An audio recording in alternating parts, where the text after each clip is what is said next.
हमारे TV channel ओ TV overseas television को अभी सब्सक्राइब कीजिए, घंटी का बटन दबाना मत भूलिए ताकि अहम और मालूमाती वीडियोस आप तक पहुंचती रहें।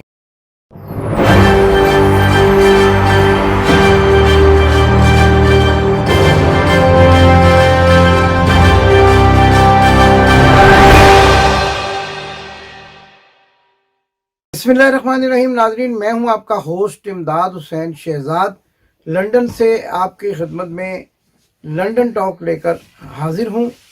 27 जून 2022 और दिन है पीर का। नाजरीन, 2 रोज़ कबल हमने अपनी एक ऐसी वीडियो पोस्ट की कि जिसने पूरे बरतानिया क्या पूरे पाकिस्तान में तहलका मचा दिया। खबर कुछ यूं थी कि चीफ न्यूट्रल जनरल बाजवा के फ्रंट मैन ने उसके भाई के साथ मिलकर बर्मिंघम में 4 आलीशान फ्लैट खरीदे। खबर क्या चली, दुनिया हैरान हो गई और देखते ही देखते हजारों में कमेंट्स और व्यूज आना शुरू हो गए। अब इनको भी पड़तू पड़ गया, जिसको पंजाबी में पड़तू कहते हैं और अंग्रेजी में या उर्दू में मुसीबत कहते हैं। तो जब इनको मुसीबत पड़ी तो उन्होंने 2 से 2.5 घंटे के दौरान हमारा चैनल हैक कर दिया। जी हाँ, आपका पसंदीदा टीवी चैनल ओ टीवी हैक कर दिया गया और फौरी तौर पर हमारी जो वीडियो है उसको डिलीट कर दिया गया। किस्सा मुख्तसर कि हमने उसको दोबारा से एक्टिव किया और आज तक आप लोग उसको देख रहे हैं। लेकिन क्या आप ये समझते हैं कि इन ओछे हथकंडों से ये हमारी सच्चाई का रास्ता रोक सकेंगे? नहीं, बिल्कुल नहीं। और आज मैं आपको एक ऐसे पाकिस्तान की बहादुर फौज के मुंह पर बदनुमा दाग और नासूर के बारे में कहानी बताने जा रहा हूं कि जिसका नाम नासूर से मिलता जुलता है। ये वो जनरल है, जनरल के बराबर होता है इसका रेयर एडमिरल, और ये पाकिस्तान नेवी का जनरल, जिसको पाकिस्तान नेवी में मुल्क और कौम की खिदमत करने के लिए भर्ती किया गया। लेकिन ये दर पर्दा कमीशन एजेंट निकला और इसने फ्रांस के साथ नेवी की आबदोजों के और दूसरे आलात के सिलसिले में सौदेबाजी की और अपना कमीशन समेट कर मुल्क से फरार हो गया। ये 1997 मई के महीने तक तैनात रहा और नवंबर 94 में इसकी तैनाती हुई। इस 3 सालों में इस शख्स ने इतनी लूटमार मचाई कि 1-2 लाख 4-5 करोड़ नहीं, 3 अरब रुपए का कमीशन समेटकर मुल्क से फरार होने की कोशिश कर रहा था कि मियां नवाज शरीफ ने इसको नौकरी से बर्खास्त कर दिया। नौकरी से बर्खास्त होने के बाद ये शख्स किसी न किसी हथकंडे बहाने से ये अमेरिका भाग गया। और अभी जब आप इसकी तस्वीर देखेंगे तो माथे पे, कंधे पे, बाजुओं पे मेडल्स ऐसे सजा रखे हैं कि जैसे कोई किसी बहुत बड़ी जंग का फातेह सलार हो। जी हाँ नाजरीन, आप यकीनन मेरी कहानी के आगाज से, मेरे फिक्रों से इस बात का अंदाज़ा लगा चुके होंगे कि मैं रेयर एडमिरल मंसूरुल हक की बात कर रहा हूँ। मंसूरुल हक, जिसको सफ़ेद और शफाफ नेवी की वर्दी पहनाई जाती है और फिर भी वो इस पर दाग लगाए बगैर नहीं रहता। मंसूरुल हक किस्सा मुख्तसर 1998 में अमेरिका भाग गया। लेकिन बदकिस्मती इसकी ये कि अमरीकियों ने एक कानून पास किया कि जिसमें यह कहा गया कि कोई भी शख्स अगर करप्शन की दौलत लेकर अमेरिका आएगा, किसी भी ओहदे पर रहा होगा, कोई भी सियासतदान कोई भी, तो उसको जेल भी भेजा जाएगा और उसकी दौलत को भी जब्त कर लिया जाएगा। अब इसके साथ मसला ये था कि ये जिस वक्त वहां पहुंचा था उस वक्त कानून बना था, लेकिन हुकूमत ने यह भी ऐलान कर दिया कि इस कानून को पिछले कई सालों से नाफिजुल अमल कर दिया जाए और जो शख्स इससे पहले भी, कानून बनने से पहले भी इस मुल्क में आया है और उसके पास करप्शन का पैसा है, उसको गिरफ्तार कर लिया जाए। तो लिहाजा अमेरिका की हुकूमत ने फौरी तौर पर general rear admiral Mansoor Malik, general भी आप कह सकते हैं, बड़ी फौज में उसको जनरल कहते हैं, اور نیوی میں ایڈمرل یا ریئر ایڈمرل کہتے ہیں، تو اس کو فوری طور پر گرفتار کر لیا گیا، عام قیدیوں کے ساتھ رکھا گیا، عام قیدیوں والا کھانا کیا گیا، اور احتجاج بھی کرتا رہا، لیکن امریکیوں کے کان پہ جوں نہ رنگی۔ 4 دن جب نیاز بٹنے لگی اور وہ چیز آپ سمجھ گئے ہوں گے پھٹنے لگی، تو چیخیں مارنے لگ پڑا، چیخیں مار کے کہنے لگ پڑا مجھے میرے ملک واپس بھیج دو، میں وہاں جا کر مقدمات کا سامنا کر لوں گا۔ بہرحال بڑی سفارتی کوششوں کے ساتھ واپس لایا گیا، لیکن حالت کیا تھی؟ حالت کیا تھی؟ دال روٹی کھا کے، جیل کی روٹی کھا کے تو پیچس لگے ہوئے تھے، اور معدے کی حالت انتہائی خراب تھی۔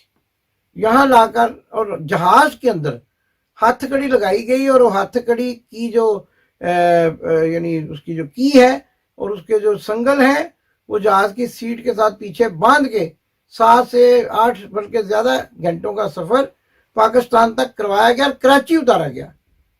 لیکن اب میں آپ کو اس کہانی کا دلچسپ پہلو بتاتا ہوں۔ جب اس ملزم کو جو جوتوں میں دال کھاتا رہا امریکہ کی جیلوں میں، جب کراچی ایئرپورٹ پر اتارا گیا تو پروٹوکول والی گاڑی لینے کے لیے تیار کھڑی تھی، سٹاف نے سلوٹ مارے، کرنل نے سلوٹ مارا، گاڑی میں بٹھایا اور ایک بنگلے میں روانہ کر دیا گیا۔ وہاں پر اس کو سب جیل قرار دے دیا گیا اور دنیا کی تمام سہولتیں میسر کر دی گئی اسی شخص کو جو عام قیدیوں کے ساتھ امریکہ میں جیل کاٹ کے اور اس جیل کی سختیوں سے گھبرا کر واپس بھاگ آیا تھا۔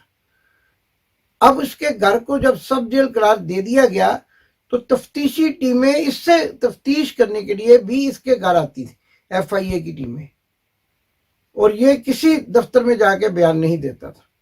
بہرحال فیصلہ یہ ہوا کہ 300 ارب روپے کی کرپشن کو 45 کروڑ روپے میں بدل دیا جائے، یا اوپر بھی کچھ 45 کروڑ، کوئی لاکھوں 50 لاکھ روپے یہاں سے تھا۔ 45 کروڑ کی پلی بارگین کر کے اس شخص کو رہا کر دیا گیا۔ لیکن ابھی کہانی ختم نہیں ہوئی، ابھی فلم باقی ہے۔ جب یہ رہا ہو گیا تو یہ پھر فنے خواہ بن گیا۔ فنے خواہ بننے کے بعد یہ عدالت میں گیا اور اس نے ایک درخواست دی کہ جناب میری پینشن، میرے بیجز اور میری وہ تمام مراحت جو مجھے بحیثیت سابقہ فوجی کے ملتی ہیں بحال کی جائے۔ تو راتوں رات کھلنے والی عدالتوں کے انہی ججوں نے، جن کے بارے میں کہا کرتا ہوں کہ وہ کوٹ کالا کندھے پہ ڈال کے دلالی کرتے ہیں، بھرپور دلالی کا مظاہرہ کرتے ہوئے منٹوں، سکنٹوں، گھنٹوں میں کیس کا فیصلہ کر دیا۔ تمام چیزیں، تمام جو مراعات تھیں وہ منصور الحق کو واپس کر دی گئیں، اور منصور الحق پھر عیش و عشرت کی زندگی گزارنے لگا۔ اور اس کے بعد پھر ابھی تک نہیں پتا چلا کہ کون سے جزیرے پر منتقل ہو گیا ہے، کہاں پر سیر کر رہا ہے، کہاں پر پاکستان کی غیرت کا مذاق اڑا رہا ہے، کہاں پر پاکستانیوں کی لوٹی ہوئی دولت سے گلچھڑے اڑا رہا ہے۔ 300 ارب روپے میں سے 45 کروڑ دے کر باقی 350 ارب روپے کہاں اس نے انویسٹ کیے ہیں، اور کہاں سے وہ جو ہے من مانیاں کر کے اپنی یاشیاں پوری کر رہا ہے۔ اس پہ بھی انویسٹیگیشن جاری ہے، آنے والے دنوں میں اس پہ مزید ایک سٹوری دوں گا۔ یہ تو میں نے آپ کو ایک قصہ سنایا ہے، ایسے کئی قصے پاکستان کی فوج کے جرنیلوں کے بھیانک جرائم ہیں۔ بنگلہ دیش میں کیا کیا اس پر آپ سے بات کریں گے، 1971 میں کتنی عصمتیں لوٹی اس پہ آپ سے بات کریں گے، بات ہر اس موضوع پہ کریں گے جو ان کے جرائم کے زمرے میں آتی ہے۔ اور اس بات کرنے کے سلسلے میں ہمیں جو سزا دی جا رہی ہے، کبھی ہمارا چینل ہیک کر لیا جاتا ہے، کبھی ہمیں ٹیلی فون کر کے گالیاں دی جاتی ہیں، کبھی دھمکیاں دی جاتی ہیں، اور کبھی لوگوں کو ہمارے گھر بھیج کر ہماری انکوائری کرائی جاتی ہے کہ یہ کام کیا کرتا ہے۔ یہ بھئی تم میرے پاس آ جاؤ، میں تمہیں صاف صاف بتا دوں گا میں کیا کام کرتا ہوں۔ کام تو تم میرا روزانہ دیکھ رہے ہو، تمہارے گپڑے پکڑنا، تمہارے وردی کے نیچے چھپے ہوئے جھوٹوں کو نکال کر لانا، یہ میرا کام ہے۔ اور اگر اس کام کا میں یہ سمجھتا ہوں کہ میرا ضمیر مجھے مطمئن کر دیتا ہے، رات کو مجھے آسانی سے نیند آتی ہے، تو میں یہ سمجھتا ہوں کہ یہ کام میں مرتے دم تک کرتا رہوں گا۔ नाज़रीन, इसके साथ साथ एक और बड़ी खबर, वो कौन था और वो कौन है कि जिसने बनी गाला में एक बच्चे को, एक मुलाजम बच्चे को इस्तेमाल करते हुए सिर्फ 50,000 के अवज़ जो है वो बगिंग आलात लगाने के लिए असाइनमेंट दी। बच्चा पकड़ा गया, ना तजर्बाकार था, पुलिस के हवाले करने का फैसला किया गया, लेकिन इमरान खान ने फराख दिली का मुजाहरा करते हुए ये कहा कि इसको नहीं बल्कि इसकी मूड को पकड़ना चाहिए, लिहाजा उसको छोड़ दिया गया। लेकिन सवाल ये पैदा होता है कि जो लोग ये कहते हैं साजिश नहीं हुई, तो उनको अब ये नजर नहीं आता कि साजिश तो अब भी हो रही है। इमरान खान के पीछे डिवाइस लगाने का, उसके घर के अंदर डिवाइस लगाने का क्या मतलब है कि हर बात को रिकॉर्ड किया जाए और उसके मुताबिक लाए अमल बनाया जाए। इसके साथ साथ आपने एक बड़ी खबर और भी सुनी होगी, और मैं उस पर इसलिए मैं खबरों पे उसी वक्त तज्जिया नहीं देता जब तक वो मुकम्मल नहीं हो जाती। सुना यही गया है कि नैब की हिरासत में तकिए में छुपा कर मोबाइल लेकर जाने पर बेगम मरियम सफदरवान पकड़ी गई थी और उनके तकिए के नीचे से मोबाइल जो है वो निकला था। अब ये कहा नहीं जा सकता कि तकिए तक भरपूर तलाशी के दौरान वो मोबाइल किस जगह छुपा कर लेकर गई। तकिया तो कमरे में था, जब बाहर से मोबाइल लेकर गई तो कहाँ छुपाया हुआ था, जिस्म के किस नाजुक हिस्से में उसको परोया हुआ था और वो किस तरीके से अंदर गया। और जब वो उसको क्या कहते हैं, जेल की जुबान में वो छापा आया, तो उस वक़्त वो फिर वहाँ से बरामद हो गया किसी ना किसी तरीके से। वरना मरियम सफदरवान उस तकिए के ऊपर बैठ गई थी जिसके नीचे उन्होंने मोबाइल छुपा रखा था, और उस मोबाइल से किस किस की वीडियो बनाने का प्लान था, किस किस को ब्लैकमेल करने का प्लान था, ये तो मरियम सफदरवान ही बता सकती हैं या उनका कोई कार खास बता सकता है। हाँ, कार खास से आज मुझे याद आया कि आज ही मुझे पाकिस्तान से एक मुसद्दका इतला मिली है कि आजकल मरियम सफदरवान कैप्टन सफदरवान से दर अतनाई करके आजकल पाकिस्तान मुस्लिम लीग नून के मरकजी सेक्रेटरी जनरल के साथ पिंगे बढ़ा रही हैं, दोस्तियां बढ़ा रही हैं, और उसी की बिना पर और उसी के जोम में उस सेक्रेटरी जनरल ने पंजाब असेंबली में अरकान असेंबली और स्पीकर को उंगली दिखाई थी। लेकिन शायद उसको पता नहीं, एक उंगली रेहाम खान ने भी दिखाई थी, और रेहाम खान इस वक्त दर बदर की ठोकरें खा रही है, कतर से निकाली जा चुकी है, तुर्की में मौजूद है और पाकिस्तान जा नहीं सकती। तो आप भी याद रखिएगा ताउल्ला तारड़ साहब कि ये इश्क मशूकी के चक्कर में जो आप पाकिस्तान के मुकद्दस अदारों को उंगलियां दिखा रहे हैं, कहीं आपको इसकी भारी कीमत अदा ना करना पड़ जाए, और जब आप पाकिस्तान से बाहर जाएं तो आपको तो किसी ने चोर चोर लोटा लोटा भी नहीं कहना, बल्कि आपको तो लोग सीधा मेंटल पाकिस्तान का पागल और उसके साथ साथ मफाद परस्त की आवाजें लगाएंगे। इतना बड़ा आपका खानदान, और आपने उनके खानदान पे कितने बड़े बड़े धब्बे लगा दिए, ये अब जो है डिटर्जेंट से भी नहीं धुलेंगे, बल्कि डिटर्जेंट तो क्या, तारीख कभी भी इन धब्बों को नहीं धो सकेगी। तो ये तो सारी कहानियां थी, और मरियम सफदरवान की जो वीडियो आएगी इंशाल्लाह हम सबसे पहले आपको दिखाएंगे।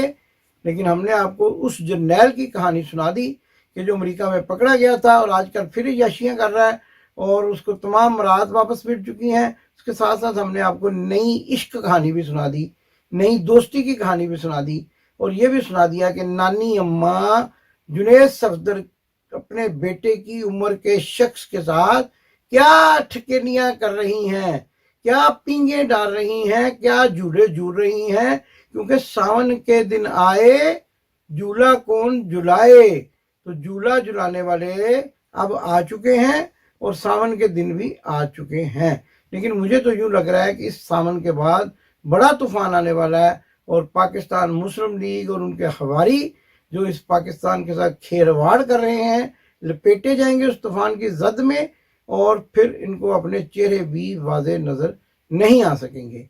इंशाल्लाह ऐसा ही होगा, पाकिस्तान एक खुशहाल मुल्क बन के सामने आएगा।